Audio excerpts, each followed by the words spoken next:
అందరికీ నమస్కారం friends. March 1వ తేదీ రావడంతో గ్యాస్ సిలిండర్కి సంబంధించి ఒక అప్డేట్ అయితే రావడం జరిగిందండి.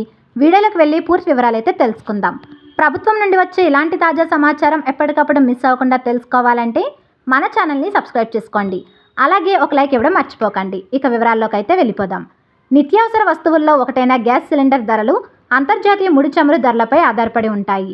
ఈ ధరలను ప్రతి నెల 1వ తేదీన సవరిస్తుంటారు. నేడు మార్చి 1వ తేదీ కావడంతో దేశవ్యాప్తంగా ఆయిల్ మార్కెటింగ్ కంపెనీలు కమర్షియల్ సిలిండర్ ధరలను స్వల్పంగా పెంచాయి. 19 కేజీల కమర్షియల్ సిలిండర్ ధరను ₹6 పెంచాయి. పెరిగిన ధరలతో ఢిల్లీలో కమర్షియల్ సిలిండర్ ధర ₹1797 నుంచి ₹1803కి చేరింది. కోల్కతాలో ₹1913కు చేరింది. ముంబైలో ₹1755, హైదరాబాద్లో 19 కేజీల గ్యాస్ సిలిండర్ ధర సుమారు 2023గా ఉంది. పెరిగిన ధరలు శనివారం నుంచి అమల్లోకి రానున్నాయి. గత ఫిబ్రవరి నెలలో చమురు మార్కెట్ కంపెనీలు 19 కిలోల వాణిజ్య ఎల్పీజీ గ్యాస్ సిలిండర్ రేటును ₹7 తగ్గించాయి. ప్రతి నెల 1వ తారీఖు రాగానే ధరలు తగ్గుముఖం పడతాయేమోనని సామాన్య ప్రజలు కొండంత ఆశతో ఎదురుచూస్తారు.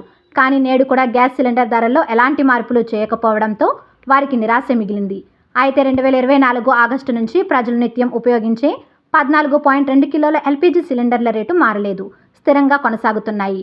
నేడు తెలుగు రాష్ట్రాల్లో గ్యాస్ సిలిండర్ ధరలు ఎలా ఉన్నాయంటే హైదరాబాద్లో ₹855, వరంగల్లో ₹874, విశాఖపట్నం ₹811, విజయవాడ ₹827, గుంటూరు ₹827, ఢిల్లీలో ₹803, కోల్కతాలో ₹829, ముంబైలో ₹802, చెన్నైలో ₹818గా ఉంది.